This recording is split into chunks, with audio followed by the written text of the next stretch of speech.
Hello friends, बरदानी academy के इस YouTube channel में एक बार आपका फिर से स्वागत है। जैसा कि आपको पता है, ये उत्तर प्रदेश जीके की एमसीक्यू सीरीज चल रही है और आज हमारी 7वीं क्लास है। तो जिस स्टूडेंट्स ने पिछली 6 क्लासें नहीं देखें तो एक बार उसको देख लीजिए, तो ये जो वीडियो है ना वो आपको कुछ समझ में भी आएगी। ठीक है, तो क्या है कि इसमें लेवल बढ़ता जा रहा है और अब आज के जो क्वेश्चंस होंगे वो बहुत ही इंपॉर्टेंट हैं। ठीक है, तो इस वीडियो को अंत तक ज़रूर देखें। तो आज पहला क्वेश्चन है, वर्ष 2004-05 में उत्तर प्रदेश की कुल कर उपागम में अप्रत्यक्ष करों का योगदान था। तो 2004-05 में जो अप्रत्यक्ष कर थे ना उनका योगदान था, तो उसका योगदान कितना था? तो उसका योगदान था 76%। ये पेपर में बनते हैं क्वेश्चन, इसलिए हम इसको लेके आए हैं। तो 2004-05 का पूछ रहा है 76%।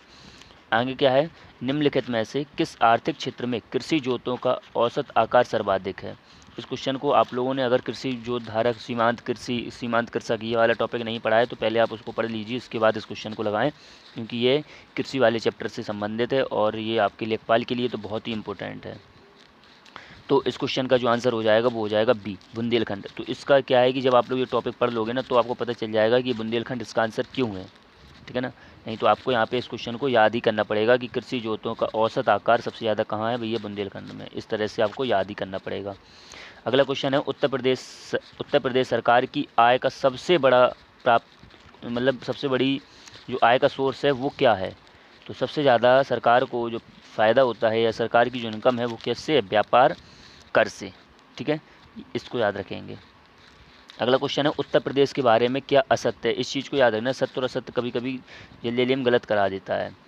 तो पहला है, उत्तर प्रदेश की सर्वाधिक जनसंख्या वाला उत्तर प्रदेश सर्वाधिक जनसंख्या वाला एवं धीमे विकास करने वाला राज्य है। यहाँ तक तो सही है। दूसरा कह रहा है कि उत्तर प्रदेश और देश के प्रति व्यक्ति आय के बीच अंतर बढ़ रहा है। बहुत बिल्कुल सही है भैया, इस चीज़ को याद रखना कि हमारे प्रति व्यक्ति आय और उत्तर प्रदेश की जो पर व्यक्ति आय है उनके बीच में क्या है? डिफरेंस बढ़ता जा रहा है। अगला पॉइंट क्या है कि उत्तर प्रदेश में कुल बोए क्षेत्र का लगभग 28% असंचित है ना, 28%। तो भैया इसके लिए मैं कुछ नहीं कह सकता हूँ, क्योंकि अगर आप लोगों ने टॉपिक नहीं पढ़ा है तो ये इस क्वेश्चन को आप नहीं समझ पाएंगे, क्योंकि ये कृषि जोत धारक वाले चैप्टर से है। तो आप इसको समझ लें पहले, फिर इस क्वेश्चन को लगाएं। तो मैंने कहा ना कि आपका जो लेवल है ना वो इसलिए हम बढ़ाते चल रहे हैं।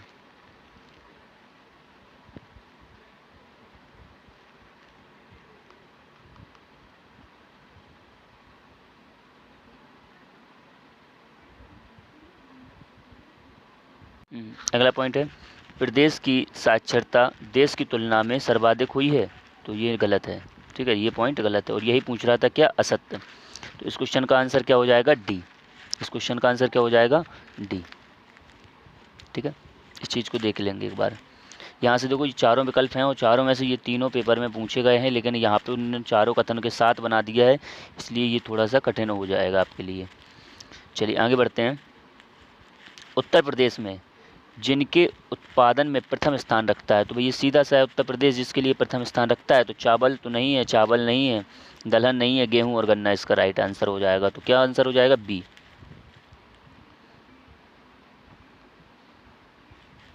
प्रदेश में पान उत्पादन तो भैया एक ही क्वेश्चन बनता है महोबा से, तो भैया इसको भी याद रख लें, क्या होगा? महोबा।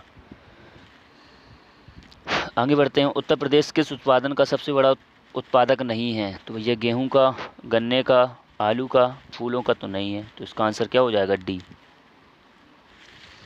अब नालिका पर्दन, भैया मृदा पर्दन से रिलेट कर देना इस क्वेश्चन को। तो भैया जब मैंने बताया है कि जब गंगा यमुना नदी आप पढ़ेंगे तो गंगा यमुना नदी से यहाँ से एक चंबल नदी जो इसमें मिलेगी, तो ये वाला क्षेत्र होता है ना, ये मृदा पर्दन के लिए जाना जाता है। तो ये किस भाग में होगा उत्तर प्रदेश के? तो ये कौन सा भाग होगा? इटावा वाला भाग होगा। तो इस क्वेश्चन का आंसर क्या हो जाएगा? सी हो जाएगा। चंबल नदी मृदा पर्दन के लिए जानी जाती है, बीहड़ बनाती है। ये सारे क्वेश्चन हैं। घड़ियाल के लिए भी जानी जाती है चंबल नदी, ये हम लोग पीछे डिस्कस कर चुके हैं। अगला क्वेश्चन है, उत्तर प्रदेश प्रथम दुग्ध सहकारी समिति की स्थापना कहाँ हुई थी? तो भैया इस चीज़ को भी हम लोग 1-2 वीडियो में पहले किसी में देख चुके हैं। इस क्वेश्चन का आंसर हो जाएगा क्या? लखनऊ। अगला है, प्रदेश को कुल कितने पारिस्थितिकी क्षेत्रों में बांटा गया है? तो इस क्वेश्चन का जो आंसर हो जाएगा 20। और कल हमने पढ़ा था सस्य जलवायु क्षेत्र, जो कितने थे? 9। तो इन दोनों को भी याद रखेंगे। इस क्वेश्चन का आंसर क्या हो जाएगा? बी।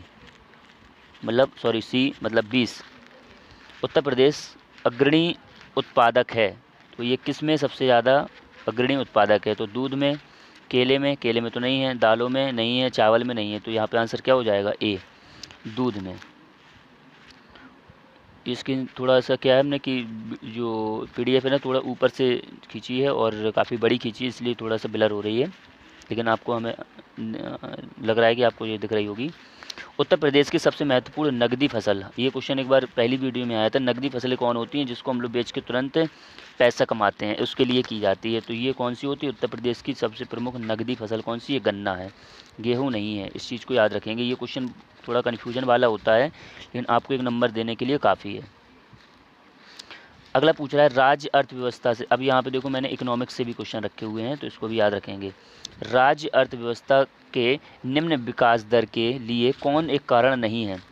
आधारिक संरचना की कमी, पूंजी निवेश की कमी, प्राकृतिक संसाधनों की कमी और बचत की कमी। तो यहाँ पे किसकी कमी पूछ रहा है कि विकास दर के लिए कौन कारण नहीं है? तो बचत की कमी, ये इसका आंसर हो जाएगा। ठीक है, बकाया आप अगर आपने टॉपिक पढ़ा है तो आपको तो भैया समझ में आ जाए, क्योंकि उत्तर प्रदेश का सिलेबस बहुत ही कम है और बहुत अच्छा है, जिससे बहुत जल्दी समझ में आ जाता है। बुंदेलखंड आर्थिक क्षेत्रों में जनपदों की संख्या, भैया बुंदेलखंड में कितने हैं? भैया 7 हैं, तो आपको ये पता होनी चाहिए कौन कौन से हैं। तो पहला जैसे मैं कहूँ कि चित्रकूट और बांदा, महोबा, हमीरपुर, झांसी, ललितपुर, कितने हो गए? ललितपुर, हमीरपुर, ये हो गए। ठीक है ना, इस तरह से 7 हो जाते हैं।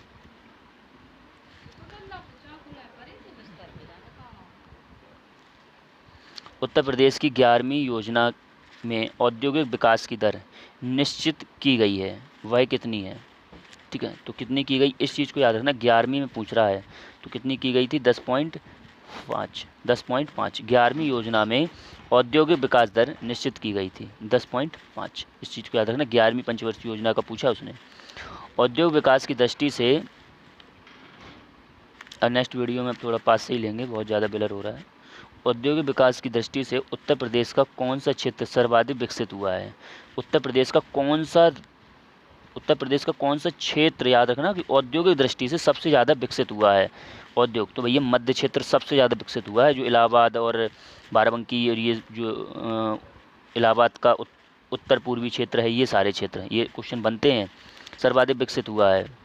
चलिए कानपुर वाला क्षेत्र। उत्तर प्रदेश का मूल वर्धित कर VAT वैल्यू एडिड टैक्स जो होता है ना, वो कब से लागू किया गया था? सबसे सिंपल क्वेश्चन है, तो 157 का जो आंसर हो जाएगा वो क्या हो जाएगा? बी हो जाएगा। 1 जनवरी 2008 से किसी भी बहुमूल्य वस्तु पर लगाया गया टैक्स क्या हो जाता है? VAT हो जाता है। तो 1 जनवरी 2008 से ये मूल वर्धित कर लगाया गया था।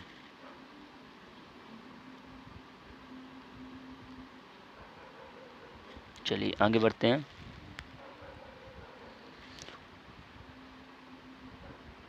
उत्तर प्रदेश का कौन व्यापार कर जोन अधिकतम व्यापार कर संग्रह करता है? मतलब ऐसा कौन सा जोन है जो सबसे ज़्यादा व्यापार कर कलेक्ट करता है? तो इसका आंसर क्या हो जाएगा? लखनऊ। इस चीज़ को याद रखना भैया, देखो लखनऊ में हमारी एडमिनिस्ट्रेशन काफ़ी सारे अधिकतर मुख्यालय हमारे लखनऊ हैं, तो इससे भी थोड़ा सा रिलेट कर लेंगे कि अधिकतर जो व्यापार कर है वो संग्रह कौन करता है? लखनऊ करता है। इस तरह से भी याद हो जाएगा।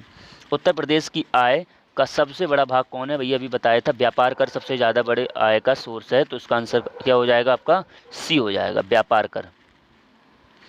इस चैप्टर से, इस वाली वीडियो से सबसे ज़्यादा क्वेश्चन बनने के चांस है, अगर आपका पेपर थोड़ा सा मॉडरेट होता है तो। उत्तर प्रदेश की 10वीं पंचवर्षीय योजना में किसको सर्वोच्च प्राथमिकता दी गई थी? यहाँ पे देखो उत्तर प्रदेश से पूछ रहा है, हम लोग भारत की पढ़ चुके हैं, उत्तर प्रदेश की भी बहुत जल्दी पढ़ेंगे।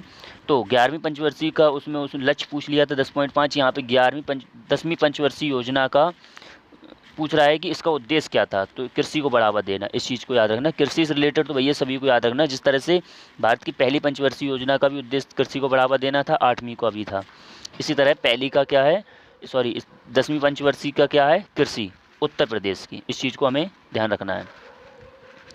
उत्तर प्रदेश की प्रति व्यक्ति आय और संपूर्ण देश के प्रति व्यक्ति आय के बीच अंतर अभी आप पढ़े हो प्रदेश की प्रति व्यक्ति आय और संपूर्ण देश की प्रति व्यक्ति आय का जो अंतर है लगातार बढ़ रहा है। ये विकल्प बना था, याद होगा आपको, जब उस क्वेश्चन का जो डी आंसर था। तो मैंने कहा ना, ये क्वेश्चंस इस तरह बनते हैं जिस तरह आप लोगों ने कभी सोचा भी नहीं है।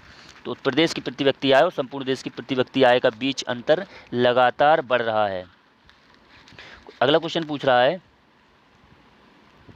प्रदेश में निम्न जिलों में से किसमें गरीबी रेखा से नीचे सबसे कम परिवार पाए जाते हैं। सबसे सरल है कि गरीबी रेखा से नीचे सबसे कम परिवार पाए जाते हैं, तो भैया बागपत जिला ऐसा है जहाँ पे गरीबी रेखा से नीचे लोग कम मिलते हैं देखने को। चलिए आगे बढ़ते हैं। प्रदेश की कुल कर्मकारों में से सर्वाधिक प्रतिशत कर्मकार नियोजित हैं। तो आपको पता होगा सबसे ज़्यादा कर्मकार जो श्रमिक होते हैं वो सबसे ज़्यादा किस में है, किस पे डिपेंड है? कृषि के क्षेत्र में है, औद्योगिक क्षेत्र में है, सेवा में है, उद्योग एवं सेवा क्षेत्र में। तो आंसर क्या होगा? कृषि क्षेत्र में। थोड़ा सा कन्फ्यूजन के लिए उसने देखो उद्योग और सेवा क्षेत्र लगा दिया, लेकिन ऐसा नहीं है। उत्तर प्रदेश में नकारात्मक औद्योगिक विकास दर रही है। ठीक है, तो इस क्वेश्चन का जो आंसर हो जाएगा वो क्या हो जाएगा आपका? नवीं जो पंचवर्षीय योजना थी ये कैसी रही? औद्योगिक के लिए नकारात्मक रही, मतलब जितना इसका लक्ष्य रखा जाता ना उससे भी ये कम कर पाई थी अपना लक्ष्य पूरा, इसलिए इसे नकारात्मक कहा गया है। तो यहाँ पे याद रखेंगे 9 से नमी, 9 से नकारात्मक, नेगेटिव। अगला कह रहा है, उत्तर प्रदेश के कितने तीर्थ स्थलों पर मद्य निषेध, मतलब धूम्रपान निषेध होता है ना, वो लागू है? तो इस क्वेश्चन का जो आंसर हो जाएगा भैया, ये कितने? प्रदेश के 22 तीर्थ स्थलों पर मद्य निषेध लागू है। राष्ट्रीय सम विकास योजना में निम्न में कौन सा जिला सम्मिलित नहीं है? जो पिछड़े वर्ग में आते हैं ना, उन पिछड़े वर्ग के जो जिले हैं उनमें से वो जिला उस लिस्ट में नहीं आता है सम विकास योजना में। तो यहाँ पे क्या आंसर हो जाएगा? मिर्ज़ापुर ठीक ठाक है, क्योंकि मिर्ज़ापुर से क्या होता है, निर्यातक एशिया में निर्यातक देशों के अंदर जो एक छोटा ज़िला है, जो मिर्ज़ापुर कालीनों के लिए ये प्रसिद्ध है, इसलिए। तो राष्ट्रीय सम विकास योजना के अंतर्गत हम कह सकते हैं मिर्ज़ापुर नहीं आता है। रिपीट हो गया क्वेश्चन, तो इसका भी आंसर क्या हो जाएगा? मिर्ज़ापुर हो जाएगा। अगला कह रहा है, पेट्रोल में कितने प्रतिशत पावर अल्कोहल मिलाकर गैसोहॉल तैयार किया जाता है? तो इस क्वेश्चन का आंसर हो जाएगा क्या? ए, 5%। इस क्वेश्चन का आंसर हो जाएगा 5%। पेट्रोल में कितने प्रतिशत पावर अल्कोहल मिलाकर गैसोहॉल तैयार किया जाता है? तो 5%। ये ऐसे पॉइंट हैं जो कभी अगर न पढ़े हैं ना तो फिर आपको कन्फ्यूजन भी नहीं होगी, आराम से याद भी हो जाएगा।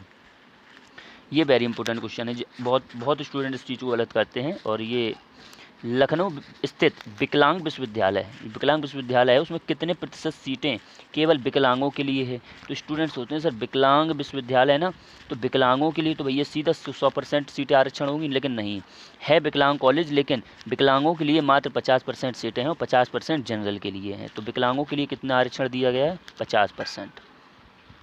ऐसा याद रखना है आपको। स्वाधार योजना, ये क्वेश्चन बनने के हमें लगता है पूरे 101% चांस हैं आज की वीडियो का सबसे इम्पोर्टेंट।